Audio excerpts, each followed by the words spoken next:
নিজে হস্তে বালু চাপা দিচ্ছেন। বালু দিয়া তারে উপরে পিণ্ড বাঁধাইল, চৌদিকে পিণ্ডার মহাবারণ হইল। তারে প্রভু করল নর্তন কীর্তন, হরিতল হলে করিল ভুবন। তারে মহাপ্রভু সব ভক্তগণ সঙ্গে সমুদ্রে করিল স্নান ঝলকে নিরঙ্গে। হরিদাসে প্রদক্ষিণ করিয়া সিংহদ্বার, হরি কীর্তন কোলাহল সকল নগর।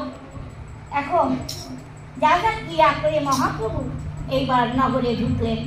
সমস্ত তাকে বেড়ে যা সমুদ্রে পায়ে যে যখন চাপা দিলেন, বালু চাপা দেওয়ার পরে হরিদাসে ওই তনুটা নিয়ে পরিক্রমা করলেন।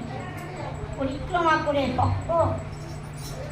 ভক্তের ভগবান, ভক্ত চলে গেছে, ভগবানের যে কি কষ্ট সে আমরা কিছু অনুভব করতে পারছি না।